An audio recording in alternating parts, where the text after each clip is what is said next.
রেকর্ডের ইয়ে করে ফেলছিলাম, পজ করে দিছিলাম। আচ্ছা, এখন হচ্ছে রেকর্ড। ওকে, যাই হোক আমরা শুরু করছি। ধারকের স্থিতিশক্তি বা সঞ্চিত শক্তি এইখান থেকে। ধারকের স্থিতিশক্তি বলতে কি বোঝায়? মানে আমরা তো আগেই পড়েছিলাম যে ধারক মানে কি? ধারক হচ্ছে গিয়ে তোমার তড়িৎ আধান রূপে শক্তি সঞ্চয় করে রাখার প্রক্রিয়া। ঠিক আছে? সো তার মাঝে একটা স্থিতিশক্তি থাকবে। তো আমরা জানি কি কাজ is equal to W is equal to V Q.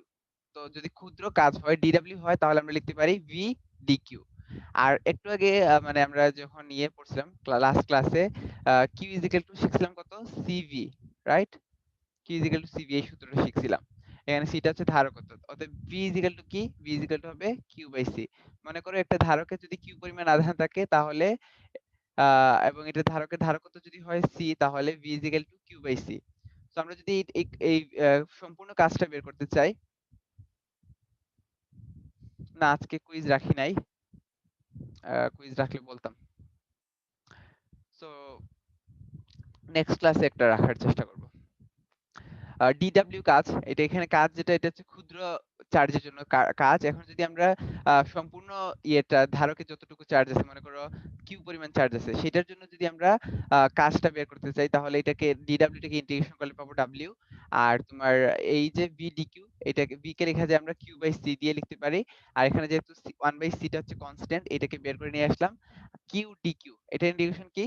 আমরা জানি এক্স ডিএক্স এর ইন্টিগ্রেশন হচ্ছে x square by two. So Q D Q এর ইন্টিগ্রেশন হবে Q square by two. Upper limit capital Q আর লোয়ার লিমিট হচ্ছে zero. তার মানে এটাকে যদি আমরা এখানে বসাই দিই আপার লিমিট এবং লোয়ার লিমিট, মানে আপার লিমিট লোয়ার লিমিট তোমরা বসানো জানো, Q square by two minus zero square by two আসবে। তার মানে দ্যাট মিনস আলটিমেটলি এই ডাব্লিউ ইজ ইকুয়াল টু আসবে half Q square by C. অর্থাৎ পটেনশিয়াল এনার্জি এখানে স্থিতিশক্তি, মানে যে চার্জটা সঞ্চিত থাকে এটা স্থিতিশক্তি রূপে সঞ্চিত থাকে। আমরা কাজটা পেলাম half into Q square by C. এখন একটু আগে আমরা ইয়েটাকে মানে কিউটাকে আমরা লিখতে পারি সিভি, কিউটাকে লিখতে পারি সিভি। সো কিউ স্কয়ারটাকে লিখতে পারি C square V square. C square V square, এখান থেকে সি স্কয়ার ভি স্কয়ার থেকে একটা সি কাটা যাবে, একটা সি কাটা গেলে থাকবে এখানে হাফ সিভি স্কয়ার। এই একটা সূত্র আসলো। আর অন্যভাবে বলতে পারি এখানে কি সিটাকে কি লেখা যায়? সিটাকে লেখা যায় কিউ বাই ভি। সিটাকে লেখা যায় কিউ বাই ভি, মানে এখানে কিউ বাই ভি লেখা যায়। তাহলে একটা কিউ কাটা যাবে আর এই ভিটা উপরে চলে যাবে, তখন আসবে হাফ কিউ ভি। তার মানে আমরা সঞ্চিত শক্তির ৩ টা সূত্র শিখলাম। যখন আমার যেটা কাজে লাগবে। যদি মনে করো বিভব না দেওয়া থাকে, চার্জ এবং ধারকত্ব দেওয়া থাকে তাহলে half Q square by C এই সূত্র এপ্লাই করতে পারবো। যদি মনে করো ধারকত্ব নাই, চার্জ এবং বিভব পার্থক্যটা দেওয়া আছে তাহলে হাফ কিউ ভি এটা দিয়ে করতে পারবো। আর যদি মনে করো হচ্ছে কি তোমার চার্জটা নাই, ধারকত্ব এবং এই বিভবটা দেওয়া আছে তাহলে এই হাফ সিভি স্কয়ার দিয়ে এটা দিয়ে করতে পারবো। এখন হচ্ছে কি আমাদের এই ২ টা মনে রাখা একটু মনে হয় কঠিন হয়ে যাবে বা অনেক সময় ভুলে যেতে পারি। এই ২ টাকে যদি আমরা মনে না রাখি তাহলেও চলবে। আমরা যদি এই W is half CV square এটা মনে রাখতে পারি তাহলে আমার বা এ যেকোনো একটা সূত্রে নিয়ে আসতে পারবো। কিভাবে নিয়ে আসতে পারবো? মনে করো এই তোমাকে W বের করতে বলছে এবং তোমার V টা জানা আছে, C টা জানা নাই। তোমাকে এই সূত্র half CV square জানো, আ V টা জানা আছে, তোমার C টা জানা নাই। কিন্তু অবশ্যই সাথে Q টা তো নিশ্চয়ই দেওয়া থাকবে। আমরা জানি কি Q is equal to CV। তাহলে সেখান থেকে সি টা বের করে নাই কিউ বাই ভি। তার মানে সি এর জায়গায় আমরা এখানে কিউ বাই ভি বসাই দিলে কি হবে? আলটিমেটলি এই হাফ কিউ বি এর সূত্রটা চলে আসবে। তো আমার আলাদা আলাদা ভাবে সবগুলো মুখস্থ রাখার দরকার নাই। আমি যেকোনো একটা মুখস্থ রাখলে বাকিগুলা নিয়ে আসতে পারবো। কারণ হচ্ছে Q is equal to C V এই সূত্রটা কিন্তু আমাদের কখনোই ভুল করা যাবে না। ঠিক আছে? Q is equal to C V এই সূত্রটা আমাদের সবসময় মনে রাখতে হবে। আর কাজ is equal to half C V square এটা মনে রাখলেই আমি বাকি সূত্রগুলোতে অল্টারনেট করতে পারবি। পারা যাবে। আর এটা হচ্ছে গিয়ে তোমার এই ২ টা মনে রাখতে পারো এমসিকিউ এর জন্য। অনেক সময় এমসিকিউ চলে আসে নিচের কোনটি হচ্ছে গিয়ে কাজের সূত্র সমীকরণ। সো ১, ২, ৩ এরকম অপশন দিয়ে দিতে পারে। এজন্য মনে রাখতে পারো। একটু আগে যেটা শক্তিটা দেখছি এটা হচ্ছে গিয়ে তোমার মোট শক্তি, মোট স্থিতিশক্তি। আর এখন যদি একক আয়তনে সঞ্চিত শক্তি চাই, একক আয়তনে সঞ্চিত শক্তিকে ইউ দ্বারা প্রকাশ করা হয়। একক আয়তনে সঞ্চিত শক্তি কিছুই নাই। এই যে মোট শক্তিটাকে তুমি পুরো আয়তন দ্বারা ভাগ করবা। ঠিক আছে? ওই যে ধারক আছে ওই ধারকের আয়তন দ্বারা ভাগ করবা। W ইজ ইকুয়াল টু আমরা পাইছি হাফ সিভি স্কয়ার আর V মানে কি আয়তন, আয়তনটাকে আমরা লিখতে পারি প্রস্থচ্ছেদের ক্ষেত্রফল। মনে করো এই একটা যদি এরকম একটা বস্তু হয় তাহলে এইটার ক্ষেত্রফল কি? দৈর্ঘ্য ইনটু প্রস্থ ইনটু উচ্চতা। দৈর্ঘ্য হচ্ছে কি তোমার এটা মনে করো a, দৈর্ঘ্য এবং প্রস্থ ক্ষেত্রফল a, আর উচ্চতা যদি হয় এখানে d, তাহলে এটা কি, এটার আয়তন কি a * d না? ঠিক কিভাবে মনে করো হচ্ছে কি তোমার এই ইয়েটা তোমার কি বলা যায় এটাকে, ধারকের প্রস্থচ্ছেদের ক্ষেত্রফল যদি a হয় এবং তাদের মধ্যবর্তী দূরত্ব যদি d হয়, তাহলে আমরা এটা লিখতে পারি AD টাকেও লিখতে পারি ওই ধারকের আয়তন। ঠিক আছে? সো v লেখা যায় AD। সো এখন এখান থেকে দেখা যায় half C B square divide by AD। এখন v টাকে লেখা যায় ED। v ED আমরা জানি না এটা, যেহেতু E v by d, so v ED। So এই v স্কয়ার লেখা যায় ED হোল স্কয়ার। তো আবার c যেগুলো আমরা শিখছিলাম a epsilon naught by d, এটাও লাস্ট ক্লাসে শিখছিলাম। এটা হচ্ছে সমান্তরাল পাত ধারকের ধারকত্ব, যদি ধারকটা সমান্তরাল হয় আর কি, তাহলে আমরা c যেগুলো লিখতে পারি a epsilon naught by d। আবার উপরে ed স্কয়ার আছে, তার মানে এখানে নিচে ad আর এবং ad মিলে d স্কয়ার হয়ে যাবে, এই d স্কয়ার কাটা যাবে, উপরে থাকবে half epsilon naught e square. তাহলে e যেগুলো আসলো half epsilon naught e square, আর a তো কাটা যাবে, এই a আর a কাটা যাবে, এখানে AD এবং AD মিলে d স্কয়ার হবে, এই d স্কয়ার AD স্কয়ারের সাথে কাটা যাবে, উপরে থাকবে হাফ এপসাইলন নট ই স্কয়ার। এটা হচ্ছে একক আয়তনে সঞ্চিত শক্তি। এই দুইটা ইকুয়েশন মনে রাখবা। একক আয়তনে সঞ্চিত শক্তি আর মোট শক্তি দুইটার মাঝে পার্থক্য আছে কিন্তু। তো প্রশ্ন খেয়াল রাখবা কোনটা চাইছে। আচ্ছা, এখন এই ম্যাথটা আমরা একসাথে করি। তোমরা খাতা বের করো। আহ, একটি সমান্তরাল পাত ধারকের প্রত্যেকটি পাতের ক্ষেত্রফল হচ্ছে গিয়ে তোমার 0.03 মিটার স্কয়ার। এর দেওয়া আছে পাত দুটির মধ্যবর্তী দূরত্ব 2 × 10⁻³ মিটার। পাত দুটির মধ্যে বিভব পার্থক্য এত ভোল্ট। ধারকের ধারকত্ব। প্রথম প্রশ্ন, ধারকের ধারকত্ব, এটা একটু চ্যাটে লিখে দাও তো। ধারকের ধারকত্ব C কি? আমরা জানি C হচ্ছে A epsilon naught by D।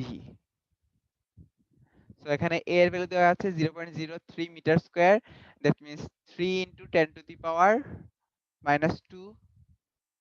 Epsilon naught হচ্ছে 8.854 × 10⁻12, আর ডিটা হচ্ছে তোমার 2 × 10⁻³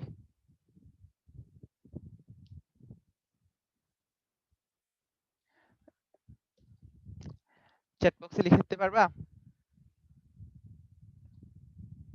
আচ্ছা, আমিও করি। A epsilon naught divided by D।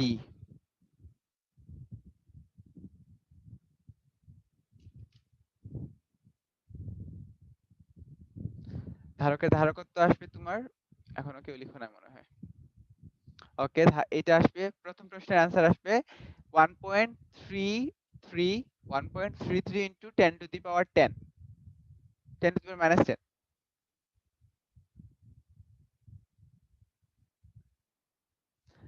একক হচ্ছে তোমার ফ্যারাডে। এখন পরের প্রশ্ন হচ্ছে পাত দুটির মধ্যে সঞ্চিত শক্তি। আমরা জানি পাত দুটির মধ্যে সঞ্চিত শক্তি যদি ইয়ে হয়, W হয়, তাহলে হবে হাফ সিবি স্কয়ার। একটু আগে সি বের করলাম, সিটা হচ্ছে 1.33 into 10। ওকে, আমরা কোথায় ছিলাম?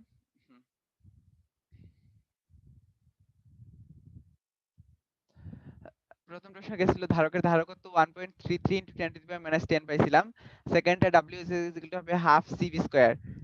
হাফ ইনটু সি হচ্ছে 1.33 into 10 to the power minus 10, আর বি স্কয়ার মানে হচ্ছে 150 হোল স্কয়ার। ক্যালকুলেশন করে দেখো কত আসে।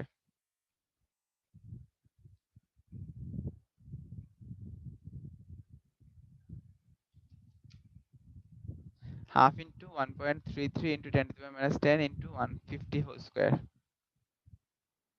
এটা আসবে 1.496 into 10 to the power minus 6 joule. 1.496 into 10 to the power minus 6 joule.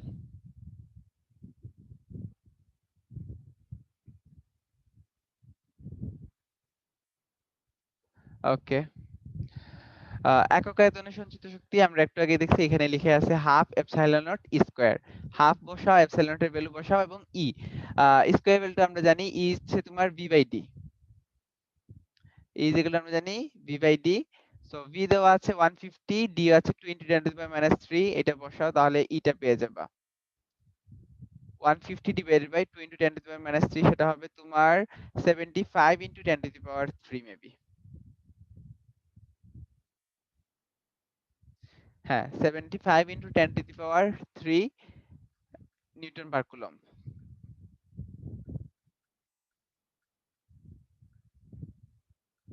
এখন আমি হাফ এপসাইলন টি স্কয়ার করি।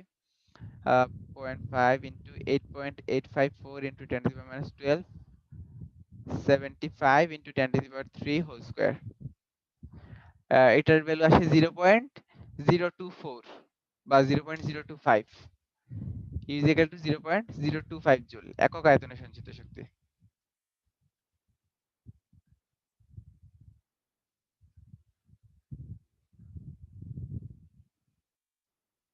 ওকে, সহজ একটা ম্যাথ গেল।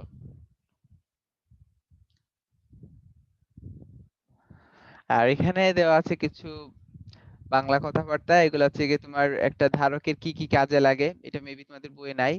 ধারকের কয়েকটা ব্যবহারিক রূপ এখানে দেওয়া আছে, এগুলো তোমরা একটু পড়ে নিবা, এটা জাস্ট এমসিকিউ এর জন্য।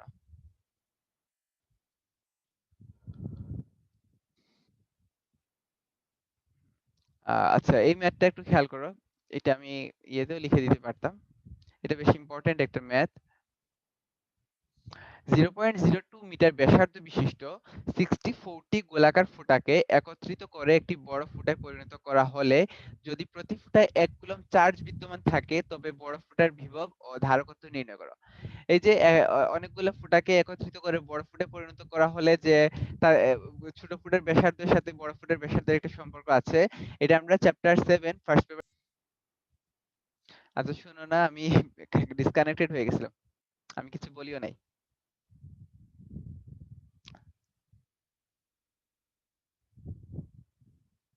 ওকে,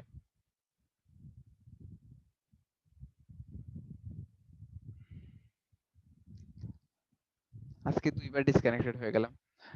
যেটা ছিল, আমরা যখন চ্যাপ্টার 7 ফার্স্ট পেপারে চ্যাপ্টার 7 পড়েছিলাম তখন দেখছিল যে এরকম ছোট ফুটাকে একত্রিত করে বড় ফুটা পরিণত করলে ছোট ফুটার ব্যাসার্ধ এবং বড় ফুটার ব্যাসার্ধের মধ্যে একটা সম্পর্ক থাকে। আবার বড় ফুটাকে যদি ভেঙে ছোট ফুটায় পরিণত করি তাহলে এরকম কিছু ম্যাথ ছিল এই টাইপের। তো এইখানের ম্যাথটা হচ্ছে একটা পোরশন সেম, এই যে ছোট ফুটার সাথে বড় ফুটার ব্যাসার্ধের সম্পর্কটা বের করা সেম, কিন্তু প্রশ্নটা হচ্ছে ডিফারেন্ট। এখানে বলা আছে যে আহ এত মিটার ব্যাসার্ধ বিশিষ্ট 64টি গোলাকার ছোট ফুটাকে একত্রিত করে একটা বড় ফুটায় পরিণত করা হয়েছে যদি প্রতি ফুটায় 1 কুলম্ব চার্জ বিদ্যমান থাকে। মানে প্রত্যেকটা ছোট ফুটা যদি 1 কুলম্ব চার্জ বিদ্যমান থাকে তাহলে 64টা কত কুলম্ব চার্জ বিদ্যমান আছে? 64 কুলম্ব। তাহলে ওই আমাকে বড় ফুটার বিভব এবং ধারকত্ব নির্ণয় করতে হবে। তো আমরা জানি একটা বিভব গোলাকার মানে গোলাকার পরিবাহীর বিভব হচ্ছে 4 pi epsilon naught R, right? 4 pi epsilon naught R. এখন যদি বিভব পেয়ে যাই মানে ধারকত্ব যদি পেয়ে যাই তাহলে তো বিভবও পেয়ে যাবো, কোনো সমস্যা নেই। কারণ হচ্ছে তোমার Q is equal to C V. তো এখন হচ্ছে আমার এই বড় ফুটের ব্যাসার্ধটা লাগবে, ছোট ফুটের ব্যাসার্ধ দেওয়া আছে, এখন বড় ফুটের ব্যাসার্ধ লাগবে। প্রশ্ন মতে কি বলছে, একটা বড় গোলকের আয়তন, বড় ফুটার বা বড় গোলকের আয়তন ইজ ইকুয়াল টু 60-40 গোলকের আয়তন, অর্থাৎ 4/3 পাই আর কিউ। আমরা জানি গোলকের আয়তন 4/3 pi R cube, capital R cube is equal to 64 into 4/3 small pi R cube. এই 4/3 পাই 4/3 পাই কাটা যাবে, অর্থাৎ দাঁড়াবে R cube is equal to 64 R cube. এখন আমরা এই 64 টাকে লেখা যায় 4 ইনটু 4 কিউব। সো আমরা এই আর কিউব ইজিক্যাল লেখা যায় 4 ইনটু স্মল আর হোল কিউব, অর্থাৎ আর ইজিক্যাল টু 4 আর। ঠিক আছে, আর ইজিক্যাল টু হচ্ছে কি তোমার 4 আর।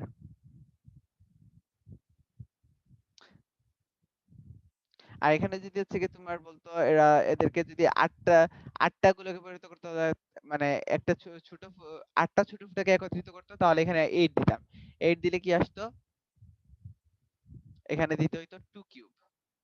ঠিক আছে, তাহলে আর ইজিক্যাল টু আসতো 2 আর। বুঝতে পারতেছো, ক্যাপিটাল আর এর ভ্যালুটা পেয়ে গেলাম।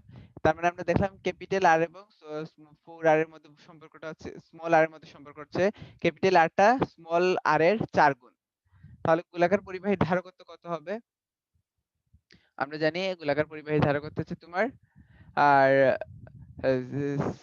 C into 4 4 pi epsilon naught R 4 pi epsilon naught into R বসা যা আসবে সেটা হচ্ছে কি তোমার বড় ফুটের ধারকত্ব। এবং এখন পরের প্রশ্ন হচ্ছে কি তোমার বড় ফুটের মোট বিভব কত। বড় ফুটের মোট বিভব হচ্ছে কি তোমার বিভব is equal to V is equal to Q by C. বড় ফুটাতে মোট চার্জ কত বলো তো? বড় ফুটাতে চার্জ হবে তোমার ছোট ফুটার আর কত গুণ? ছোট ফুটার 64 গুণ, অর্থাৎ 64 into cube divided by C. ঠিক আছে, ধারকত্ব হচ্ছে কি তোমার ধারকত্বের ভ্যালু হচ্ছে 8 into 10 to the power 8.9 into 10 to the power -12। So এখান থেকে পেয়ে গেলা তুমি। আর কিউব প্রত্যেকটাতে চার্জের পরিমাণ কত বলছিল? প্রত্যেকটা ছোট ফুটার চার্জের পরিমাণ ছিল 1 কুলম্ব। এইজন্য 64 ইনটু 1 ডিভাইডেড বাই সি এর ভ্যালুটা এখানে যা পাইছি সেটা বসায় দাও, তাহলে তুমি তোমার এই বড় ফুটার বিভবটা পেয়ে যাবা। তো অনেক সময় কি করে, এখানে যে চার্জের পরিমাণটা দেওয়া আছে, এই যে এখানে যে চার্জের পরিমাণটা দেওয়া আছে প্রতি ফুটে 1 কুলম্ব চার্জ বিদ্যমান দেওয়া আছে, এটা নাও দিতে পারে। এটা যদি না দিয়ে বলে, এটা যদি না দিয়ে তাহলে কি দিবে? তাহলে দিবে ছোট ফুটার বিভবটা দিবে। মনে করো ছোট ফুটার বিভব দিল 500 ভোল্ট। ঠিক আছে, ছোট ফুটার বিভব দিচ্ছে 500 ভোল্ট, এটা নাই, মনে করো এই জিনিসটা নাই, 1 কুলম্ব চার্জ বিদ্যমান এটা নাই। তাহলে আমরা জানি কি ছোট ফুটার ক্ষেত্রে v1 v1 is equal to হচ্ছে তোমার q by c, just small q by c, small q by c is equal to হচ্ছে তোমার 500 ভোল্ট। আবার এটাকে এইভাবে লেখা যায়, q বাই c টাকে লেখা যায় q by 4 pi epsilon naught small r, q by 4 pi epsilon naught small r is equal to 500। আর বা v1 যে কোনো একটা লিখে v1 লিখে রাখি, 500 এ বারবার লিখতে সমস্যা হচ্ছে। আর সেকেন্ড কেসে v2 যেটা, v2 ইজ ইকুয়াল টু কত বলো তো? v2 ইজ ইকুয়াল টু হচ্ছে কি তোমার 64 কিউ, যেহেতু 64টা ইয়ে হইছে, 64 Q divided by 4 pi epsilon naught capital R. এই ক্যাপিটাল আর টাকে আমি কি লিখতে পারি? ক্যাপিটাল আর টাকে লিখতে পারি 4 ইনটু স্মল আর, লিখতে পারি না? 4 ইনটু স্মল আর। ঠিক আছে, তো আমরা এখান থেকে এটা করে নিতে পারি। আবার মনে করো এই যদি এটাও না দেওয়া থাকতো, মানে এই ছোট ফুটার ব্যাসার্ধ যদি না দেওয়া থাকতো, তাহলে কিন্তু সমস্যা ছিল না ম্যাথ করতে আমার। বুঝতেছো? যে ছোট ফুটার চার্জ এবং ছোট ফুটার ব্যাসার্ধ যদি নাও দিত তাহলে ম্যাথ করতে আমার সমস্যা হইতো না, কিন্তু সাথে একটা ইনফরমেশন দিতে হইতো, ওই ছোট ফুটার বিভবটা কত সেটা দিতে হইতো। ঠিক আছে, তাহলে আমরা যদি তুলনা করি v2 by v1 is equal to কি হবে? v2 by v1 is equal to হবে তোমার আর 64 কিউব, উপরে থাকবে, নিচেতে থাকবে তোমার 4 pi epsilon naught, 4 pi epsilon not, এটা কাটা চলে যাবে, এটা কাটা চলে গিয়ে এখানে থাকবে, নিচে থাকবে 4r। আর এইখানের এই ভাগ করলে তো এই আরটা উপরে চলে আসবে, এখানে থাকবে আর আর নিচে থাকবে কিউ। দ্যাট মিন্স এখানে আর আর কাটা যাবে, কিউ কিউ কাটা যাবে, দেখা যাবে এখানে থাকবে জাস্ট 64 বাই 4। 64 বাই 4 কত? 64 বাই 4 হচ্ছে তোমার 16, অর্থাৎ v2 ইজ ইকুয়াল টু আসবে 16 into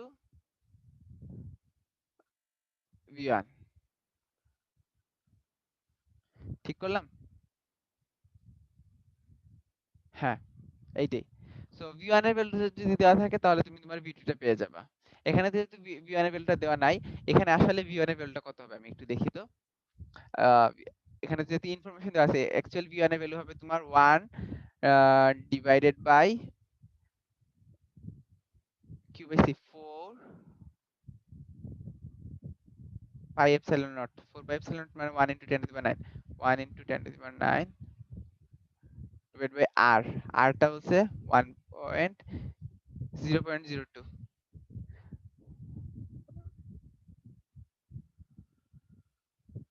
1 by 4 pi epsilon not,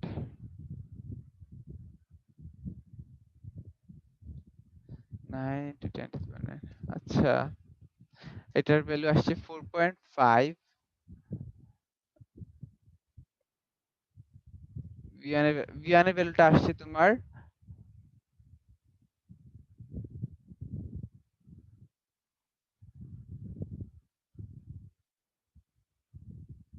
হ্যাঁ, v1 এর ভ্যালুটা আসছে 4.5 into 10 to the power 11, 4.5 into 10 to the power 11।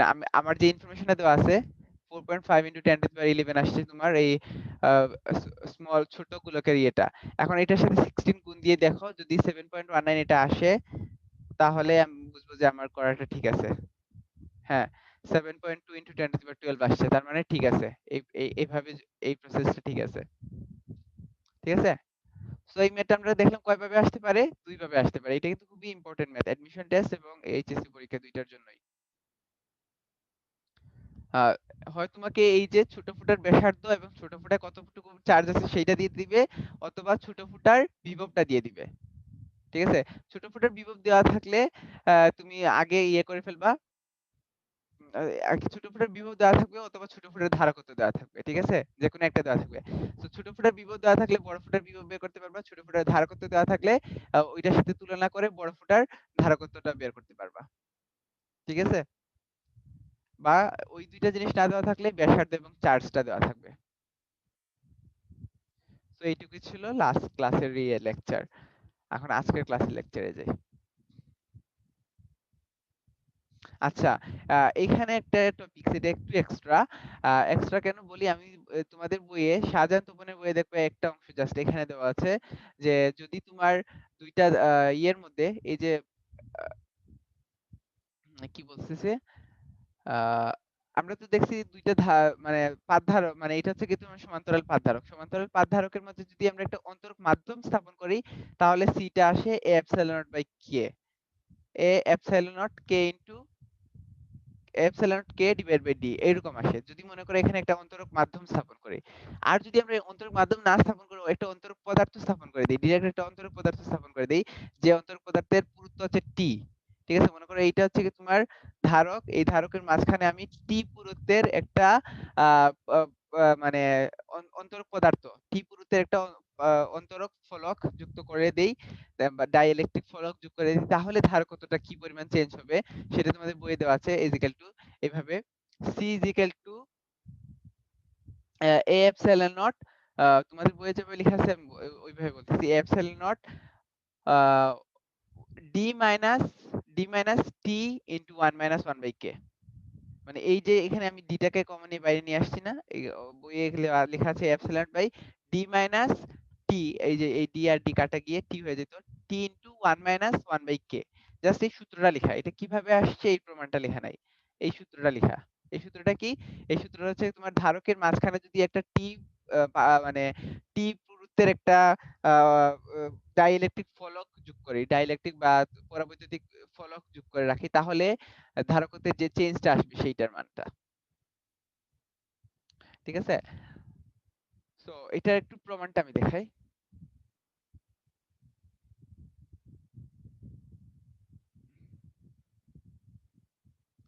আচ্ছা, গ্রিন ইয়েলো ছাড়া তাহলে রেড দিয়ে লিখি।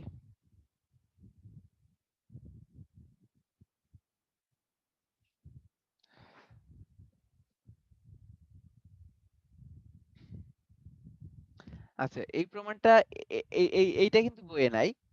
আহ, কিন্তু আমার আগের প্রমাণটা যদি শিখতে চাই তাহলে এইটা একটু ধারণা রাখা দরকার। মনে করো হচ্ছে তোমার এই যে এখানে ধারক আছে, এই যে আমি এখানে দিছি ধারক দুইটা, এই যে ছোট যে ধারকটা ওইটাকে একটু বড় করে রাখছি, সমান্তরাল পাত ধারকটা এই যে এটাকে বড় করে রাখছি। আমি কি করছি, এইখানের মাঝখানে ডি, মানে এই দুইটা ধারকের মাঝখানে দূরত্ব হচ্ছে ডি। ঠিক আছে? এই দুইটা ইয়ের মধ্যে, ধারকের দুইটা পাতের মধ্যবর্তী দূরত্ব হচ্ছে ডি, কিন্তু আমি এখানে একটা মানে একটা পরিবাহী স্থাপন করে দিছি। পরিবাহী মানে কি? পরিবাহী মানে হচ্ছে যেটার মধ্যে দিয়ে বিদ্যুৎ প্রবাহিত হতে পারে, একটা পরিবাহী, এই যে টি পুরুত্বের একটা পরিবাহী এর মধ্যে স্থাপন করে দিছি।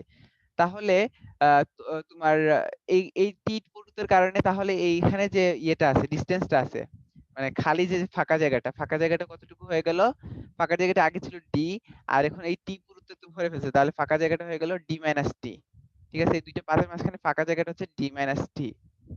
ওকে, আমরা জানি C naught is equal to A epsilon by D, এটা হচ্ছে প্রাথমিক অবস্থা। ঠিক আছে? যখন মানে এটার মধ্যবর্তী মাধ্যমটা বাই মাধ্যম ছিল তখন C naught is equal to A epsilon naught by D. আবার E naught is equal to জানি কিউ বাই এপসাইলন নট।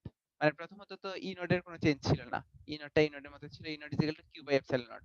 আর যেহেতু আমরা জানি ধাতব পরিবাহীর ভিতরের মাঝখানে, এই মাঝখানে ই ইজ ইকুয়াল টু 0, এই মাঝখানে ই ইজ ইকুয়াল টু 0, সো এখানে আহ, এই এই ইটা এই পরিবাহীর ইটা মানে এখানে যে একটা আছে তড়িৎ ক্ষেত্র আছে এটাকে কোনো প্রভাব ফেলবে না।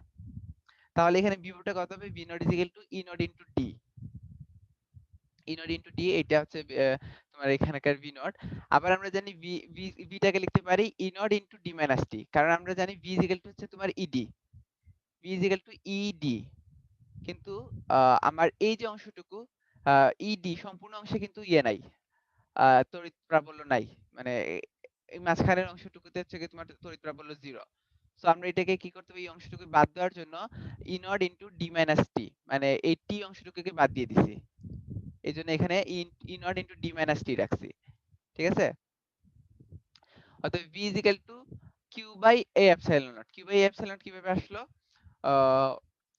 এখানে দেখো E naught is equal to লেখা যায় sigma by epsilon naught, sigma is equal to লেখা যায় Q by A, sigma charge ঘনত্ব Q বাই A এটা লেখা যায়। So E naught is equal to লেখা যায় Q by epsilon naught. So V is equal to Q by epsilon naught D minus T। এখন হচ্ছে আমরা সিটা বের করতে চাই। ধারকত্ব সূত্র C is equal to Q by V।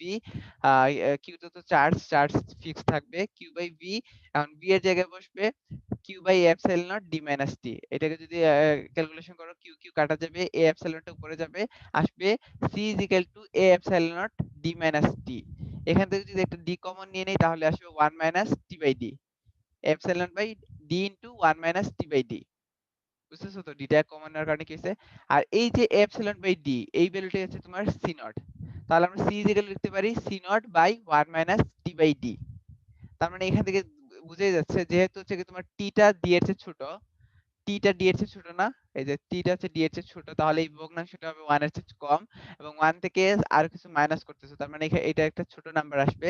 C not ইয়েটা সি নট এর নিচে ভগ্নাংশ সামথিং থাকবে 0.12 এরকম কিছু একটা থাকবে। তাহলে এই আমরা জানি ভগ্নাংশ দিয়ে যদি কোনো কিছুকে ভাগ করি তাহলে এই নাম্বারটা বেশি হয়, বড় হয়। তাহলে এখান থেকে বুঝতেছি আমরা C is greater than C naught. তো এইখান থেকে আমরা একটা এক লাইন এক লাইনের সিদ্ধান্তে আসা যায়। তুমি এটাকে লিখো, ধারকের মাঝে যদি আমরা একটা পরিবাহী স্থাপন করি তাহলে ওই ধারকের ধারকত্ব বৃদ্ধি পায়। লিখে রাখো এটা, যে কোন একটা ধারকের মাঝখানে যদি আমরা একটা পরিবাহী স্থাপন করি তাহলে ধারকের ধারকত্ব বাড়ে নাকি কমে, এটা এমসিকিউ আসতে পারে। সো আনসার কি? আনসারটা হচ্ছে মানে ধারকের মাঝখানে যদি আমরা একটা পরিবাহী পদার্থ রাখি তাহলে ধারকের ধারকত্ব বাড়ে। আমরা এখানে এই ম্যাথমেটিক্যাল প্রমাণটা দেখলাম, এটা কিন্তু বইয়ে নাই। ঠিক আছে? সো যদি কখনো কোনো প্রশ্ন দিয়ে দেয় কোনো সময়, মনে করে এই টি কি বলবো টি পুরুত্বের একটা পরিবাহী রাখা হয়েছে, তাহলে এই সূত্রটা অ্যাপ্লাই করতে পারো, A epsilon naught D minus T. ঠিক আছে? ডি তো অবশ্যই দেওয়া থাকবে এবং টিটা হচ্ছে তোমার এই পরিবাহীর পুরুত্ব।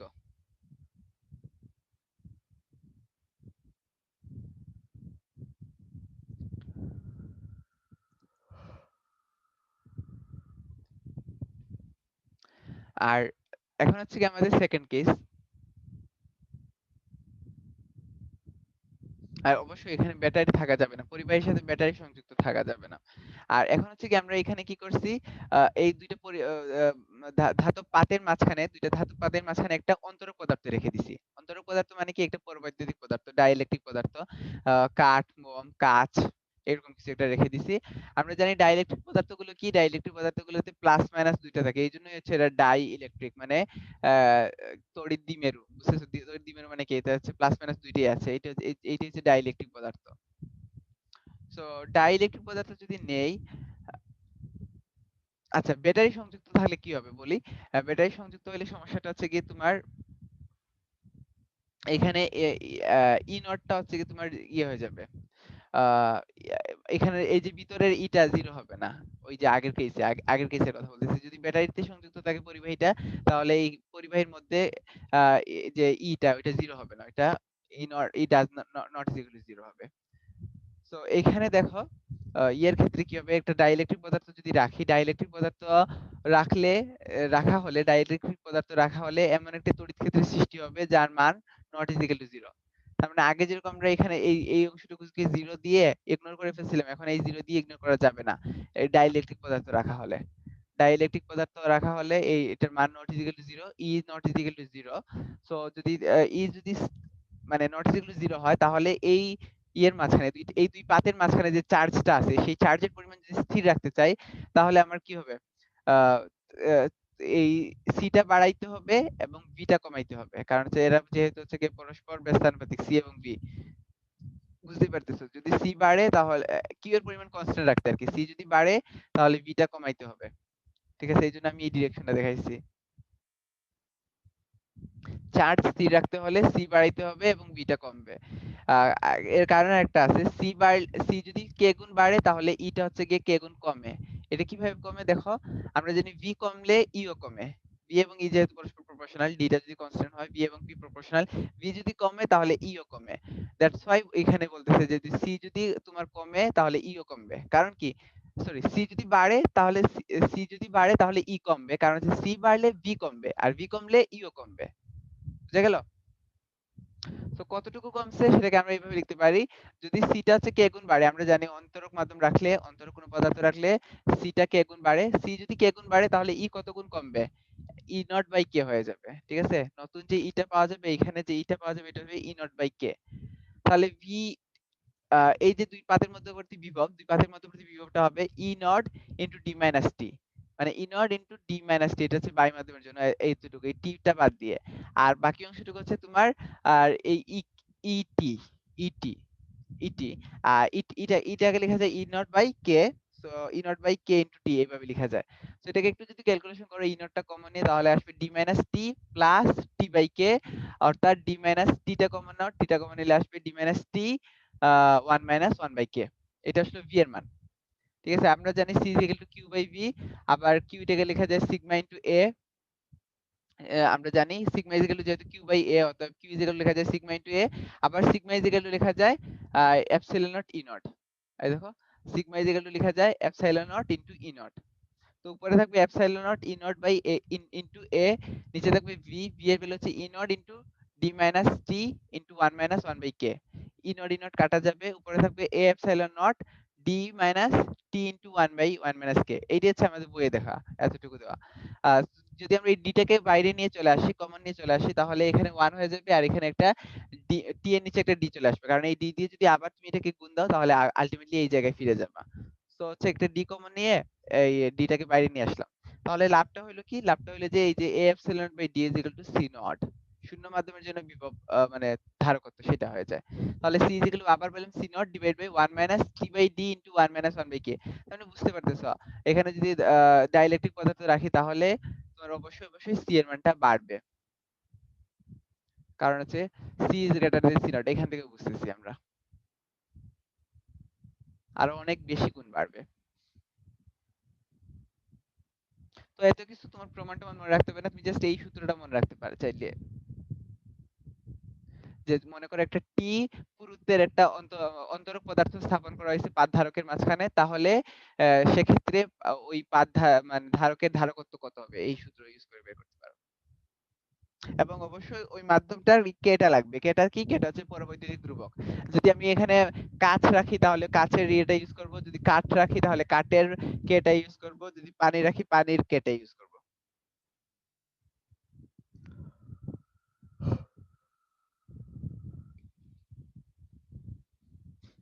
ক্লাস টাইম শেষ হয়ে যাচ্ছে, ক্লাস শেষ হয়ে গেলে আবার জয়েন করো। ওকে, ম্যাথমেটিক্যাল প্রবলেম কিছু দেখি আমরা, বেশি নাই। একটা সমান্তরাল পাত ধারকের প্রত্যেক পাতের ক্ষেত্রফল দেওয়া আছে এত সেন্টিমিটার স্কয়ার, এবং পাতদ্বয়ের মধ্যবর্তী দূরত্ব এত দেওয়া আছে। পাতদ্বয়ের মাঝে পরাবৈদ্যুতিক মাধ্যম হিসেবে কাচ ব্যবহার করা হলো, পাতটির ধারকত্ব নির্ণয় করো।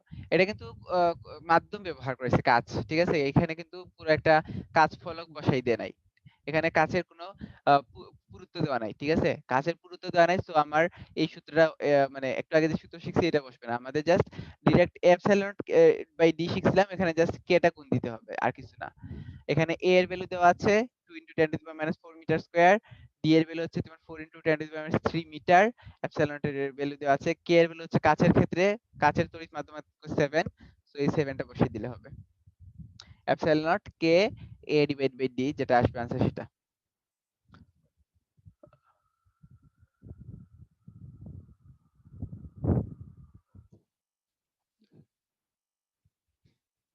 আচ্ছা, একটা জিনিস খেয়াল রাখবা, যখন ম্যাথ করবা তখন এককটা খেয়াল রাখবা। এককগুলো সবগুলো এসআই এককে নিয়ে আসলে সুবিধা হবে করতে। এখানে সেন্টিমিটার, মিলিমিটার এরকম দেওয়া ছিল, আমি সবগুলাকে কিন্তু মিটারে নিয়ে আসছি। এইজন্য আমার প্রথমে এককটা আসছে ফ্যারাডেতে, তারপর হচ্ছে গিয়ে 10 টু আ আ ৩ করে আমরা জানি মাইক্রোফ্যারাডে নিতে হইলে 10 টু দি মাইনাস 12 ফ্যারাডে আসছে। মাইক্রোফ্যারাড মানে টে টে 1 into 10 to the power 6 microfarad. So 1 into 10 to the power 6 যোগ করলে এখানে আসবে, গুণ করলে এখানে আসবে 3.09 into 10 to the minus 6 microfarad.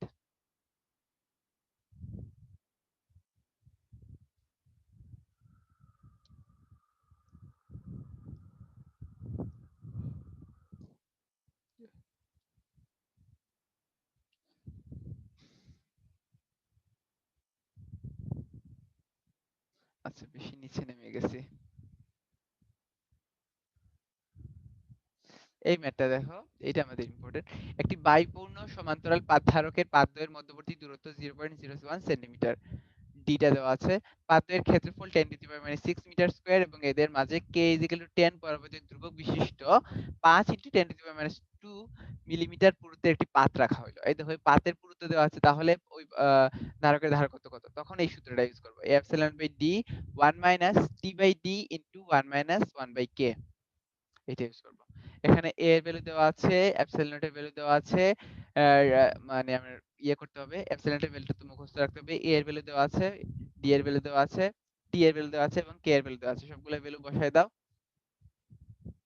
জায়গায় জায়গায়। a এর জায়গায় 10 to the power -6, epsilon naught এর জায়গায় 8.854 ইনটু 10 টু দি পাওয়ার -12, আর d এর জায়গায় 0.1 সেন্টিমিটার ছিল, যেহেতু এটাকে 0.01 into 10 to the power -2 metre. আর সূত্রের 1 minus 1 by k, sorry 1 minus 1 by k, হ্যাঁ 1 minus 1 by 10 into t by d। t টা হচ্ছে 5 into 10 to the power minus 5 R d টা হচ্ছে 0.1 into 10 to the power minus 2। So সবকিছু যদি calculation করি তাহলে আসে 0.161 into 10 to the power minus 2 Faraday. আর 10 টু দি পাওয়ার মাইনাস 2 মানে হচ্ছে কি তোমার পিকো। সো হচ্ছে এটা 0.161 পিকো ফ্যারাডে।